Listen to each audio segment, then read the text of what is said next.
श्रेणी arithmetic progression. ठीक है, तो एग्जाम्पल नंबर 2, ये अपने को एक लिस्ट ऑफ नंबर दे रखे हैं, अपने को पता करना है पहला कि ये एपी में है या नहीं, है ना। और दूसरी बात, इसमें ये A1 A2 ये क्या चीज़ है वो देखते हैं। तो देखिए, जो पहला नंबर होता है उसको A1 बोलना, ठीक है। जो दूसरा नंबर है उसको बोलोगे आप A2, तीसरा नंबर है उसको क्या बोलोगे A, और नीचे लिखोगे 3, ठीक है। इसको सबस्क्रिप्ट बोलते हैं, ठीक है। ये जो 3 है वो 3 सबस्क्रिप्ट के अंदर है, ठीक है। वो कितना है आपके पास में 13। और फिर क्या लिखोगे A4 पूछूंगा तो कितना बताओगे 1 2 3 4, 4 नंबर पे आ रहा है, ये 16 हो गया। आई बात समझ में।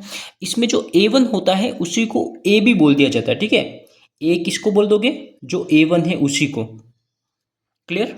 अच्छा, अब देखिए यहाँ पे ये जो लिस्ट ऑफ नंबर है यहाँ पे खत्म हो रहा है ना, आगे और नंबर नहीं है। देखो इसमें जैसे मैंने डैश डैश डैश डैश कर रखा, मतलब ये सीरीज, ये जो श्रेणी है ये आगे भी बढ़ती जा रही है, लेकिन यहाँ पर मैंने आगे डैश डैश नहीं किया, इसका मतलब यहाँ पे ये खत्म हो चुकी है। तो इसको बोलेंगे अपन लास्ट पद। कौन सा पद है ये, लास्ट पद है 19, ठीक है। वो कौन सा पद हो गया 1 2 3 4 5, है ना, पांचवा पद है। पांचवा पद कौन सा है 19 है। इसी को हम AN भी बोलेंगे, क्या बोलेंगे अपन AN। तो AN कितना आ गया अपने पास में 19, जो लास्ट पद होता है, ठीक है। इसको यहाँ पे मैं लिख लेता हूँ लास्ट पद, LAST लास्ट, और पद को बोलते हैं इंग्लिश में टर्म, TERM, ठीक है, लास्ट टर्म। क्लियर।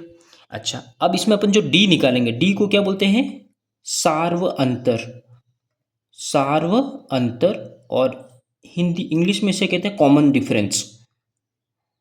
निकालेंगे कैसे कॉमन डिफरेंस, आगे वाले नंबर में से पीछे वाला नंबर माइनस करना है, जो आगे वाला पद है उसमें से पीछे वाला पद।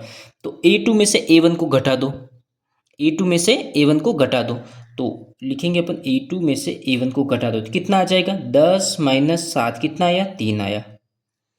ऐसे एक बार और 2-3 बार करना है ऐसा अपने को।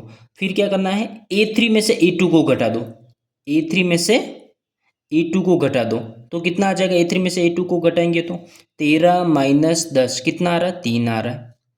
एक बार और कीजिए, A4 में से A3 घटा दीजिए तो कितना आ जाएगा 16 - 13 करेंगे तो कितना आ रहा है 3 आ रहा है। तो देखिए हर बार जो अंतर है वो 3 आ रहा है, तो इसका मतलब ये क्या है AP में है। ये जो श्रेणी है अपना D अगर सेम आ जाता है तो हम क्या कहेंगे, ये श्रेणी जो है वो AP में है।